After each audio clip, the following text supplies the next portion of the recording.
Hey there, and welcome back. So far with our FSC theme, we have looked at the designs, we have gone through the theme.json file and the styling, and we discussed block patterns. Now we're going to take it a little bit step further and talk about template parts that we're going to build from, well, block patterns. Yes, we're going to touch on how to create the header and the footer template parts, as well as a sidebar template part that we'll use later on. But before we get started, if you want to see the rest of the videos in the series, as well as more videos on WordPress development and website development in general, be sure to hit the subscribe button and to ring the bell for notifications. Now, let's get started. Okay, so first off, we're going to create the header template part. Now, the first thing we need to do with this is create a block pattern for the header. So to do that, we're going to come over here to Pages and Add New. And we're going to create a group first. And one thing I want to do before we really get started is we're going to come down here to Advanced. And because this is going to be the header, we want this to be use the header HTML element like that. And then we'll just say like that. And then finally, let's add some padding before we get too far along. And then we will make sure that it inherits like that. And finally, we're going to make it full width. Okay, so that's in place. Now we're going to add in the site title like this. Make it a white align and text align. And then with this, we're going to make sure that it is a link to the home page. And we're not going to worry too much about the colors because this is already set for us with the default styling. So no need to worry about that. So next, going to add in the tagline like so. We're also going to center that. And we're going to make sure this is, just going to add a custom size, make it 35 pixels, and looks good. And then finally for the header, we're going to add in navigation. This is something that gets a little bit, can be a little bit confusing. There are a lot of moving parts with the navigation block. For now, I'm just going to select a menu just to make it real easy. And we want to align. You can also like add in, like you can hit there to like add in a link and whatnot. Yeah, there's a lot here. Maybe at some point go in more depth about the navigation block because there really is a lot that's going on here. We do want sort of the overlay or like the mobile menu when it's on mobile. We want to show the arrow if there are submenus. So that's the quick and easy overview about how we're creating the header. And if you notice, that didn't take me very long, even with a few cuts, versus what it would take with using the legacy PHP theme. So now we're going to go like before, going to copy it. And now we're going to come in here, like always, and just unescape it, like so. And then we're going to come into our theme here, and I've already sort of set up the default header pattern file right here in our patterns directory. I'm just going to paste it in there and hit save. Now, the next part comes here when we get into the parts directory. If you developed with PHP themes, or still do, most of the time it's template-parts. But with FSC themes, now we just say parts. And you can park them right here. So we have this header.html file. And really all this is doing is calling that pattern that we just created. That's all we have to do with it. Makes it super simple. Also makes it pretty easy if you want to have multiple like header patterns that a user could use. I've seen that with a number of themes already. I kind of do it with my personal theme actually because I have one for the home page as well as one for inner pages as well as one for landing pages. So it just sort of makes it easy to organize it and select.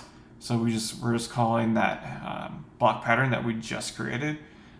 And then we'll get into this a little bit later, or at least in the next video when we start to talk about the templates. But then we would call this template part like in here, and we would call it like that. So template part, the slug for it, the tag name we might have for it, like all that. That all goes right here. That's all we have to worry about. And so now when we go to a page or whatever, we can see our header block pattern right here.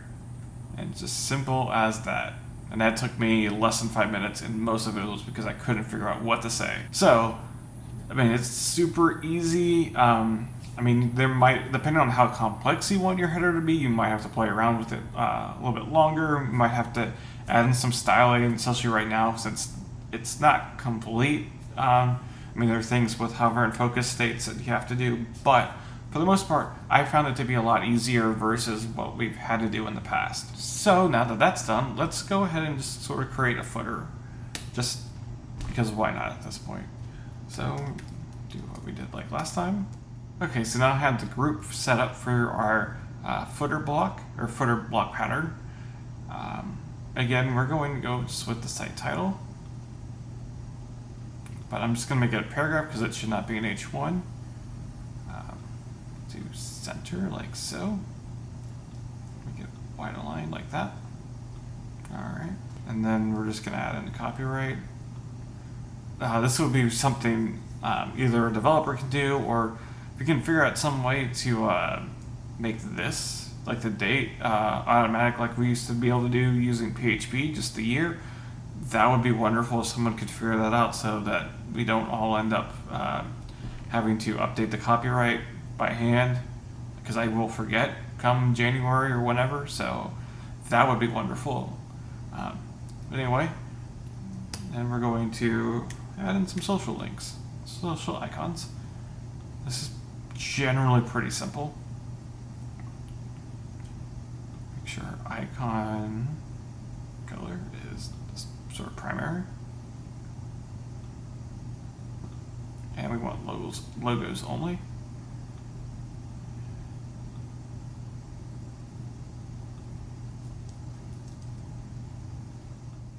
Okay, so now I've added in the social icons. It's generally pretty simple. You could add as many as you want by default, and then like a user could come in here and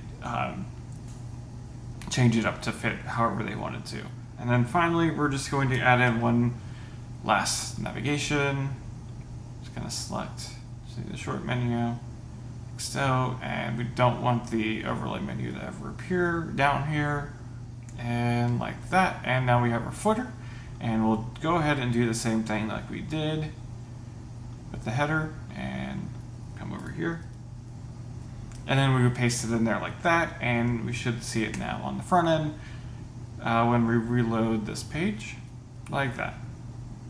So now we can see it here on the front end. I do want to mention that sort of users can go in and edit the any of the templates or template parts using the site editor. So up here at edit site, you can either edit it here in whatever whatever template loads, or we can come over here and we can get it specifically. We just want the header like this, and you can straight up just edit the menu. We can select a different menu like so. You can, and you hit save, and this would update everywhere on the site. I do also want to note, from a developer's perspective, I would recommend not touching any of the site editor stuff when you're developing a theme, simply because that will overwrite anything you write in the code. Which is why I created the header and the footer as patterns in a new page versus just coming straight here and editing it. It's a small thing, but it can make a big difference. And finally, I want to come over here and talk a little bit about what I had to do with a sidebar template part. This is a little bit different just because it's not obviously one of the generic header footer ones. It's something I was just trying out with this theme to see if this was even possible, and turns out it is. I don't really use it on my dev blog, which is where I use this theme. Just because I'm not a big fan of sidebars anymore. But if you want to use a sidebar, you can with this theme. And it is possible to put sidebars in FSC themes, which is really interesting. And we'll talk more about how I really did that next time when we get into the page and post templates. But anyway, I basically just created a group like normal, gave it right and left padding so that there's space between the edge of the main content and the sidebar. And then just put in, I've already created this block pattern for sidebar widget, which we can find right here. And it's basically just the title. And you can replace the widget title with whatever title, like calendar, latest post, whatever. And then a separator block, just for a straight line across. And then this sort of placeholder paragraph block where you can add in a calendar or a list of latest posts or latest comments or whatever. So that's what's just being called here. And then the user can actually come over here and edit that sidebar in one spot. If we come over here, and you can see I've already done a little bit of editing with it. I've created a couple more widgets, and you can add in another widget like that. And let's see, what could we put here? Let's explore a little bit. Let's just do a list of pages. And then we can hit save. And then anywhere we have this sidebar template part listed, either on pages or posts or archive pages or whatever, it would update, and our sidebar basically has been updated. It's a little bit of kind of a hack because we don't really have widget areas anymore if you use FSC themes, but it does work, and it is quite interesting to see how it all plays a part. So that's basically it for how you create template parts out of block patterns. So that is template parts in a nutshell. What questions do you have about creating template parts with your FSC theme? Or what questions do you have about FSC themes in general? Be sure to leave them all down in the comments section below. Next time we're going to move on and talk about templates like the page template and the single post template and the 404 template. To see that videos, the rest of the videos in this series, as well as more videos on WordPress development and website development in general, be sure to hit the subscribe button and ring the bell for notifications. But that is it for today. Thank you so much for watching, and I will see you next time.